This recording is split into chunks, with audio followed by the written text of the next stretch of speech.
Bonjour à vous. Comme d'habitude, si cette vidéo vous a plu, un petit pouce, un abonnement, un commentaire, c'est très important pour moi.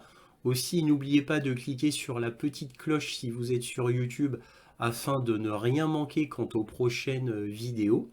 Et éventuellement un petit don, lien dans la description, cela me permet de publier régulièrement. Merci à tous de votre soutien à cette chaîne. Donc là, cette vidéo va être sur le fait que Macron a vendu ou donné les fleurons technologiques français à des pays étrangers. Alors vous allez me dire, rien de nouveau sous le soleil, vous le saviez déjà. Mais connaissiez-vous l'ampleur? Eh oui, là est la question. Alors pourquoi je fais une vidéo maintenant sur ce sujet? C'est parce que je suis tombé par hasard sur un article de The Economic Times, qui est un des plus grands journaux économiques mondiaux. Et là, qu'apprends-je? J'apprends que Safran va donner toutes ses connaissances technologiques et savoir-faire à l'Inde concernant le moteur du Rafale, le M88-2. Voilà, et ses dernières avancées. Alors les bras m'en sont tombés, car je savais que Macron était un traître à l'État français au plus haut niveau et dans maint domaine, mais je ne pensais pas que ça irait jusque-là, surtout quand vous lisez l'article. Dès le début de l'article, on vous dit que Safran insiste à donner 100% de la technologie et du savoir-faire à l'Inde quant au moteur emblématique de la France. Alors évidemment, on se doute que c'est suite à une contrepartie faramineuse de l'Inde. Eh bien, quand vous lisez l'article, il n'y a aucune contrepartie qui est mentionnée. Alors je suppose qu'il y en a quand même, mais rien n'est mentionné. On ne connaît pas les contreparties. Alors évidemment, on peut subodorer en toute probabilité que l'Inde va acheter plein de rafales à la France. Mais même si l'Inde achète quelques rafales à la France, une vingtaine, une trentaine, je ne sais pas. Bon, admettons, allez, fourchette ultra haute, une trentaine de rafales à la France. Mais en attendant, l'Inde fait ses propres avions et va bénéficier donc des avantages technologiques, du savoir-faire technologique français, qui est quand même assez unique dans le monde. Quoi. C'est ce qui faisait la fierté française. Et on en a très peu de fierté française de nos jours. Il nous restait plus que les rafales. Eh bien, même ça, ça va partir. Même ça. Il va plus rien nous rester. Macron va tout brader.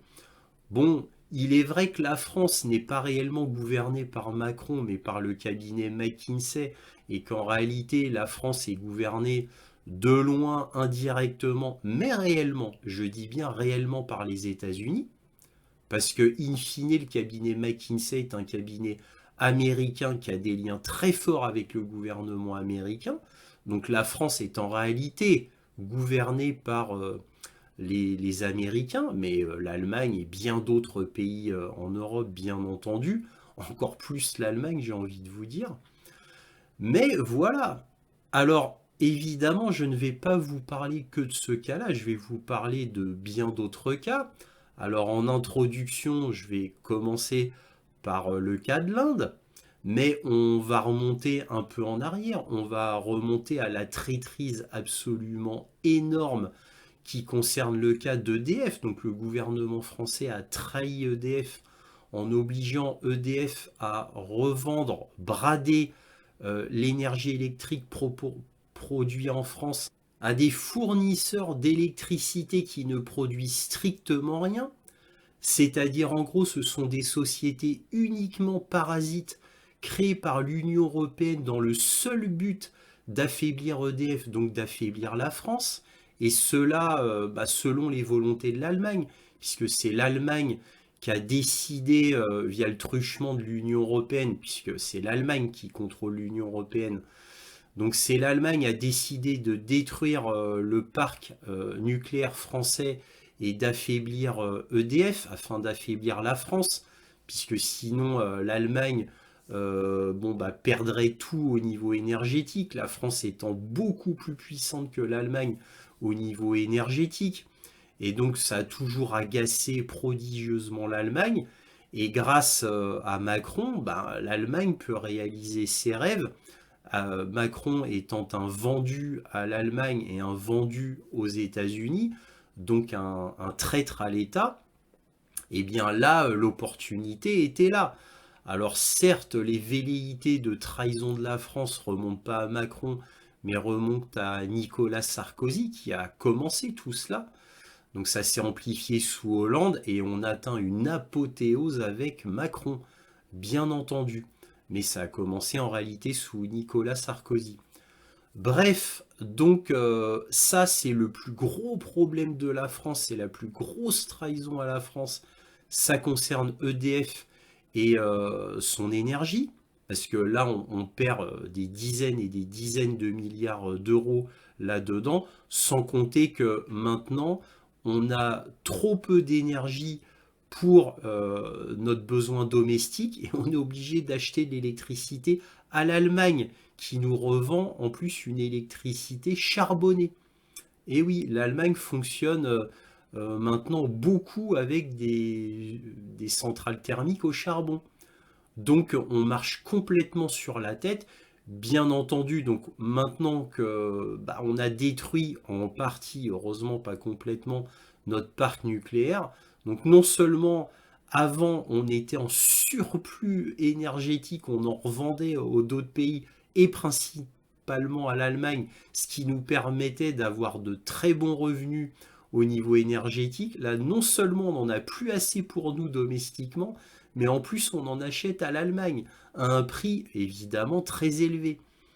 Donc vous voyez qu'il y a bien une destruction volontaire de la France, bien entendu, c'est une évidence. Donc il y a ce cas-là, mais il y a aussi le cas des TGV par exemple. On a vendu notre savoir-faire quant à la technologie des TGV à la Chine à cause d'un transfert de compétences entre 2000 et 2010 à la Chine. Et ce qui a permis à la Chine de faire ses propres TGV. Donc maintenant la Chine a des lignes TGV en veux-tu, en voilà quoi. Record du monde de lignes TGV, bah, c'est la Chine, mais de très très très très loin devant. Très très très loin devant la France. Et devant le monde entier d'ailleurs. Donc la Chine est devenue championne du monde des trains haute vitesse. Donc elle fabrique maintenant ses propres TGV, en grande partie grâce à nous, parce qu'on lui a donné notre savoir-faire, notre technologie, et elle revend ses TGV beaucoup moins cher à l'Europe. Vous voyez l'ironie de la chose. C'est un comble. C'est un comble. Et tout ça à cause bah, de la trahison de nos présidents respectifs. Et là, pour le coup, ça a commencé avec Sarkozy, puisque là, c'est Sarkozy pour le coup. Donc vous voyez, et ça n'en finit plus. Alors vous avez eu le coup d'Alstom, bien entendu, qui a été vendu aux Américains, à General Electric. Et ce qui a fait scandale à l'époque, c'est qu'on a revendu surtout la partie énergétique d'Alstom.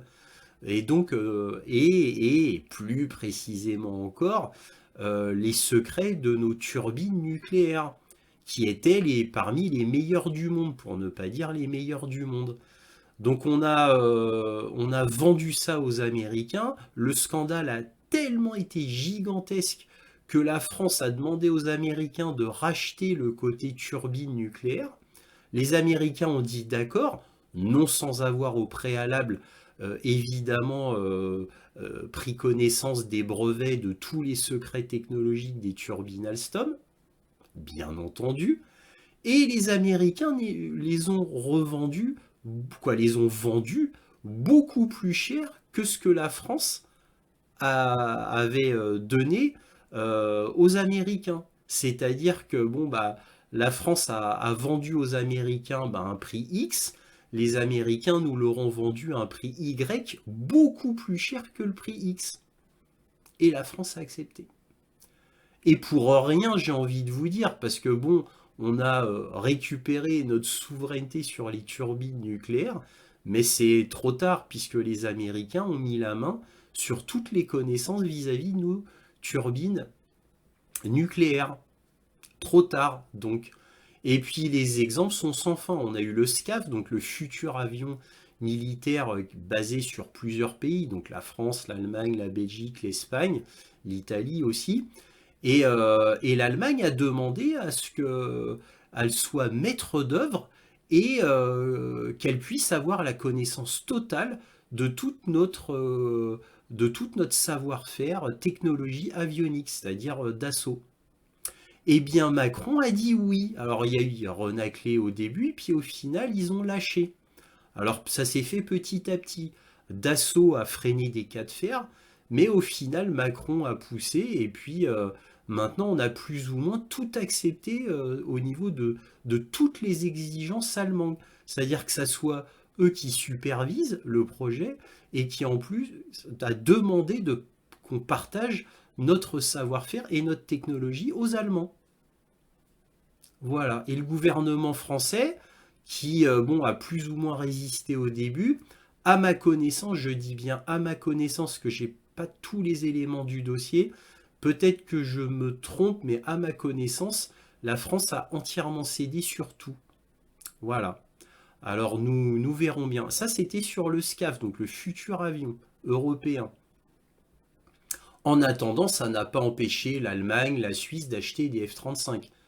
C'est-à-dire, on fait un avion européen, sachant que l'Allemagne, la Suisse et d'autres pays en Europe sont pieds et poings liés avec les Américains, avec le F-35. Donc, vous le voyez gros comme une maison, ça va faire comme avec General Electric et Alstom, c'est-à-dire, on va partager toutes nos connaissances aux Allemands, les connaissances des Allemands, bien entendu, les Allemands se feront une joie de les partager avec les Américains, bien entendu, parce que c'est le but de la manœuvre, hein. Le marionnetti, c'est toujours les Américains, bien sûr, hein. Et comme Macron est ami pour la vie avec les Américains, quoi, tout du moins les démocrates, les néocons, puisqu'il en est un lui-même, eh bien, évidemment, ça va se finir comme ça. Et le SCAF va finir comme le projet Tigre, le remplaçant de l'Eurocopter. Donc voilà, ça va finir pareil. Sauf que plus précisément comme les turbines. Arabelle, parce que nos turbines s'appelaient Arabelle. Voilà. Et qui vont être les grands gagnants? Bah, les Allemands et bien entendu les Américains, qui en attendant, par le truchement de l'Allemagne, bah, permet en plus d'avoir tous nos secrets industriels. C'est merveilleux. Et comme McKinsey, qui travaille en réalité pour le gouvernement américain, et, euh, et gère la France jusqu'au niveau de la défense. Jusqu'au niveau de la défense. McKinsey gère la France.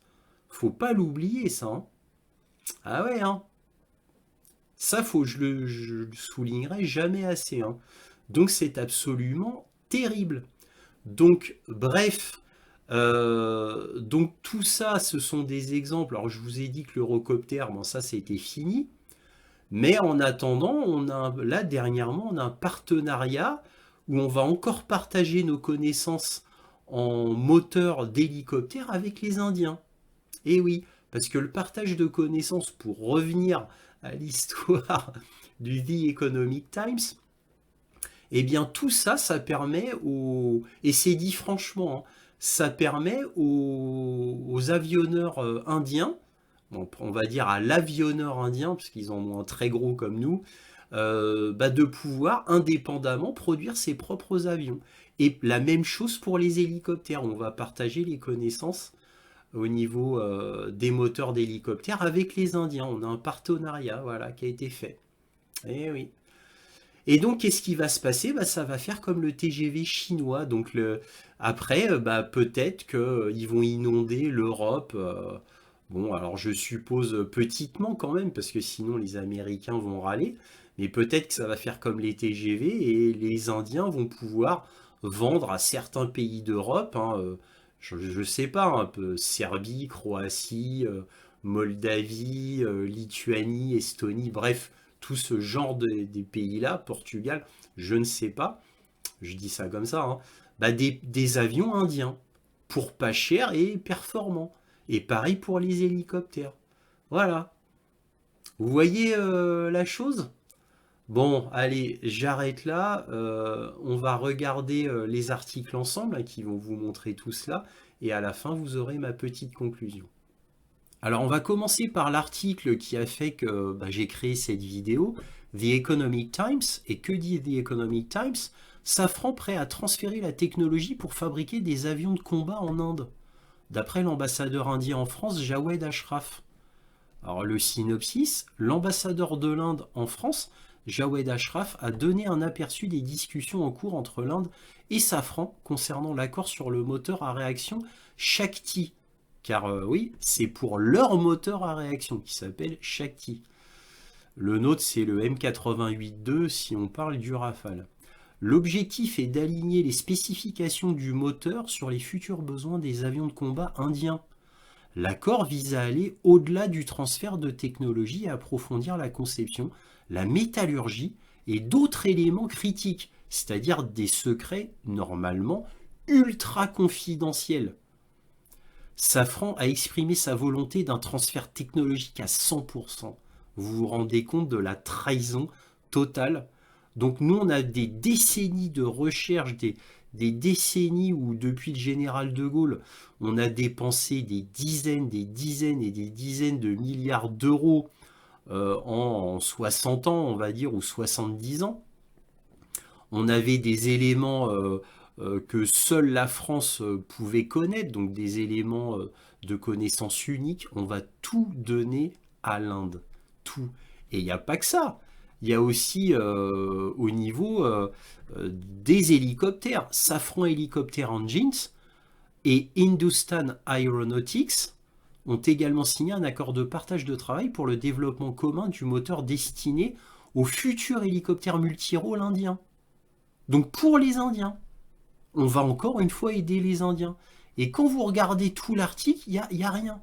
Et il n'y a rien dans le synopsis qui montre une contrepartie indienne pour la France. Il n'y a rien. Il n'y a rien. Alors, il n'y a plus qu'à espérer en croisant les doigts que l'Inde va acheter énormément d'avions Rafale. Faut l'espérer avec la maintenance qui va avec. Je l'espère. Mais pourquoi l'en achèterait beaucoup des Rafales? Puisqu'on va lui donner tous nos secrets industriels pour ce qu'il y a de plus délicat, c'est-à-dire le moteur. Donc ils vont pouvoir construire leur propre moteur à réaction Shakti, et donc leur futur avion de combat. Donc ils n'auront plus besoin de la France. Voilà, donc c'est complètement ridicule. Autre article. On a, d'après le Figaro International, on a la France a bradé son industrie électrique à l'Allemagne. Donc ça date de 2020. Ça, c'est pour vous rappeler ce que je vous ai dit tout à l'heure concernant EDF. Les possibles coupures de courant d'énergie sont la conséquence du fait que nous avons pris la décision de délaisser le secteur nucléaire, analyse Jean-Louis Butré, selon le membre du groupe d'experts Énergie et Vérité. L'éolien et les énergies renouvelables sont bien moins fiables en comparaison. Inutile que je revienne là-dessus, je vous ai déjà en introduction parlé de ça, mais c'est pour vous dire que, voilà, déjà en 2020, la France a bradé son industrie électrique à l'Allemagne. Et c'est le Figaro qui le dit. Voilà, c'est aussi simple que ça. Autre exemple, BFM Business, qui date de 2017, déjà à l'époque. Ces fleurons industriels de la France déjà passés sous pavillon étranger. Et là, BFM Économie, BFM Business, nous fait en 2017, là on est en 2024, donc il y a eu d'autres exactions commises par Macron entre-temps. Il y en a eu d'autres, mais là déjà, en 2017, on a, donc là il parle, avant Alstom, de grands noms de l'industrie française ont été rachetés par des groupes étrangers. Rappel des ventes les plus marquantes depuis le début du siècle. Très vite, Péchinet, avalé puis démantelé, Arcelor, absorbé par Mittal, Alcatel, de Lucent à Nokia, Lafarge, marié au Suisse Holcim, Chantier de l'Atlantique. Donc en gros, c'est passé au sud-coréen. Voilà. Donc Alstom, coupé en deux. Voilà. Donc là, ça vous donne un florilège par BFM Business. C'était en 2017. Encore une fois, je vous rappelle, il y a eu d'autres trahisons entre-temps, bien entendu. Bon, là maintenant, d'après l'article Libération, on va parler des trains. La Chine a fait un TGV toute seule. Après une tentative avortée en 2006, l'immense réseau à grande vitesse chinois vient d'accueillir ses premiers trains conçus sur place. Cette montée en gamme est le résultat de transferts de technologie depuis des décennies et du désir d'indépendance du pays. C'est même pas caché, hein. C'est même pas caché. Et c'est le résultat de transferts de technologie depuis des décennies.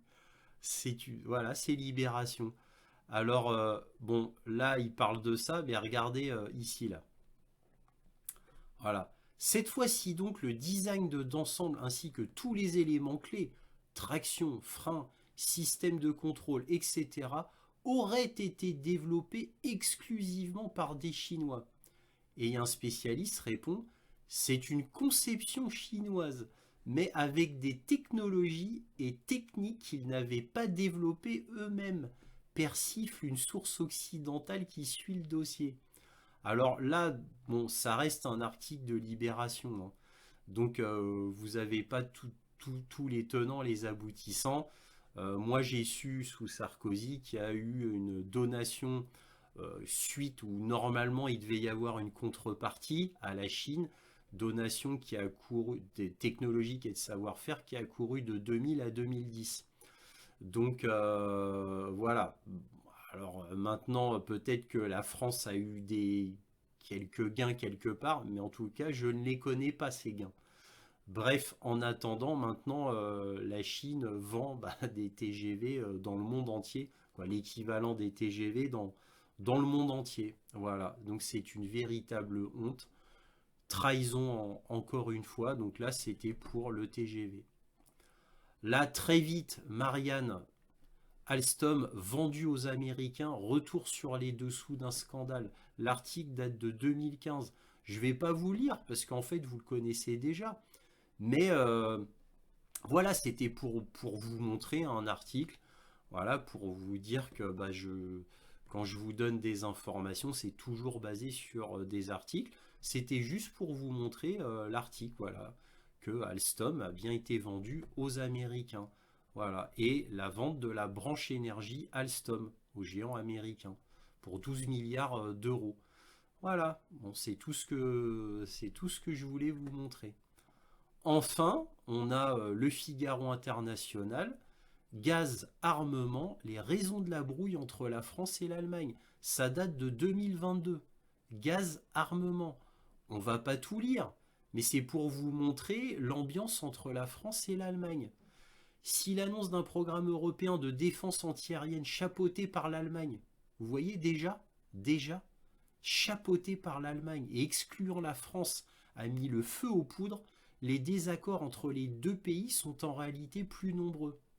Et le pire de tout, là vous voyez un énième épisode où on se fait trahir et humilier par l'Allemagne, mais le pire de tout, c'est que la France accepte de se faire marcher dessus et humilier.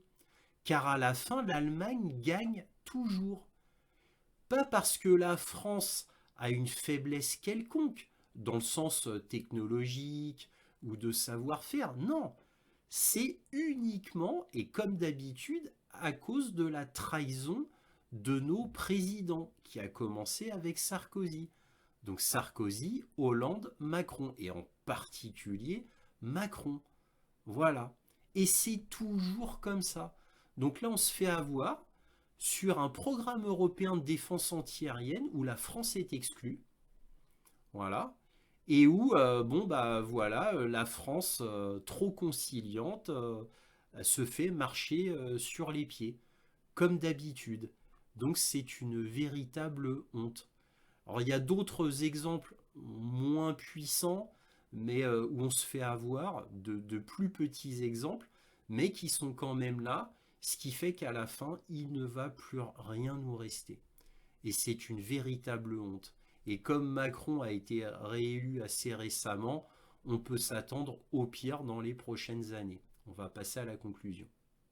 La destruction de la France n'est pas nouvelle, une destruction méthodique et voulue par nos présidents, et cela a commencé surtout depuis François Mitterrand. Et cela n'a jamais cessé. Cela n'a jamais cessé. Donc la France, principalement à partir de François Mitterrand, n'a jamais cessé d'être trahie. Alors bon, on connaît là de nos jours avec le wokisme, la cancel culture, la destruction de la société occidentale concernant le sociétal, c'est-à-dire l'humain. On le sait avec la guerre en Ukraine, maintenant c'est criant et flagrant. On a la destruction de notre puissance militaire. Donc on a vu le résultat de 40 ans de destruction du militaire français, on voit ce que ça donne. Alors maintenant on essaye de se rattraper en panique, mais bien évidemment c'est beaucoup trop tard, puisque la destruction militaire a été en profondeur, même si d'autres pays en Europe ont connu pire que nous encore, hein. Mais bon, on va pas se comparer au pire, hein. On est la France quand même. Voilà. Et en plus, imaginez-vous, France première puissance militaire d'Europe. Imaginez-vous l'état des autres pays d'Europe, hein. Mais bon, bref, je digresse un peu. Revenons à l'économie. Donc, on a l'économie. Donc, économie, je ne vous apprends rien, vous le saviez déjà. La nouvelle qui avait défrayé la chronique, c'était la trahison des Américains et des Anglais vis-à-vis de la vente de nos sous-marins français à l'Australie. Souvenez-vous de cette affaire. Souvenez-vous aussi, pour remonter encore plus loin, là c'était François Hollande qui avait vendu des navires de guerre à la Russie. Et bon, c'était il y a bien longtemps, il y a bien des années, hein. Et les Américains ont dit à François Hollande, tu ne vends pas les navires de guerre à la Russie parce qu'on ne veut pas que tu vendes de navires de guerre à la Russie. Et les navires de guerre qui étaient en partance de la France vers la Russie, ben on leur a dit stop, non, revenez en France, il y aura plus de vente, c'est terminé. Alors évidemment, on a payé d'énormes pénalités à la Russie à ce moment-là. Et François Hollande avait obéi carrément aux États-Unis. C'est un acte de haute trahison. C'est un acte de haute trahison. Clair et net. Voilà, il en a commis plusieurs, hein, François Hollande, hein. Voilà, Sarkozy aussi. Sarkozy était le premier, hein, à commettre un acte de haute trahison. En remettant la France dans l'OTAN, entre autres choses, mais il en a fait d'autres, hein, des trahisons. Bref, donc, la France n'arrête pas d'être trahie par ses présidents, et depuis très longtemps. Donc, on est en pleine dégénérescence, bien sûr. Donc, comme on est en train de se noyer, et que maintenant, tous nos défauts, toutes nos trahisons sont vues à la face du monde, et surtout à la face des Français, puisque les informations remontent, hein, malgré tout, quand même, grâce à Internet d'ailleurs. Donc tout le monde commence à le voir et bah là ça se voit de plus en plus. Et le pire c'est que il y a une fuite en avant. Il y a une fuite en avant dans la trahison. Alors je vous ai parlé du cabinet McKinsey, mais il y a bien d'autres évidemment facteurs qui participent à la trahison de la France. Et plus on avance dans le temps, plus elle est trahie. Donc à la fin, bref, pour revenir quand même à nos moutons, quand la France aura bradé tous ces fleurons technologiques, qu'est-ce qu'on va pouvoir brader? Quoi? On n'aura plus rien à brader. Alors là, on brade, bon, bah certainement pour vendre, je ne sais pas, peut-être des navires de guerre, des rafales, que sais-je encore, ou des produits, je ne sais pas, plus de vin vendu, je ne sais pas. Je dis ça comme ça. Mais bref, en gros, dans le principe général, on brade nos fleurons technologiques pour un gain, s'il y a gain. Je ne sais même pas s'il y a des gains, mais en imaginant que le suicide et la trahison ne soient pas totales non plus, mais qu'elles soient que partielles, c'est-à-dire qu'on a des gains, mais court-termisme. Donc, bref, des gains à court terme. Donc, voilà, ah, on va t'acheter 20 rafales. Ah, si tu m'achètes 20 rafales, moi je te donne tous mes secrets industriels. D'accord, pas de problème. Voilà. Mais si c'est ça le principe de la France, et de toujours mettre un genou à terre devant l'Allemagne et bien entendu les États-Unis, où va aller la France? Où va aller la France? Ben, on sait très bien où elle va aller entre nous, dans le mur. Bien évidemment, bien évidemment. C'est le but, hein. C'est le but, hein. Le but de l'État profond, c'est d'affaiblir tous les pays d'Europe pour qu'ils deviennent si faibles que pour qu'ils représentent encore quelque chose sur la scène internationale, bah là l'Union européenne va dire ah bah vous comprenez, hein, nos pays sont tellement faibles pour qu'on ait encore un poids sur la scène internationale, bah il va falloir faire les États-Unis d'Europe, hein. Ah bah oui, hein, c'est comme ça, il n'y a pas le choix maintenant, hein. Il va bien falloir faire ça, hein, parce que c'est le but, bien entendu, depuis des décennies et des décennies, les Américains auront gagné. Parce que, évidemment, c'est les Américains qui veulent ça. Voilà, voilà. Bon, allez, j'arrête là parce que je suis trop long, comme d'habitude. Donc, si cette vidéo vous a plu, un petit pouce, un abonnement, un commentaire. N'oubliez pas de cliquer sur la cloche pour ne rien manquer. Éventuellement, un petit don. Lien dans la description. Et toujours, bien sûr, soyez curieux.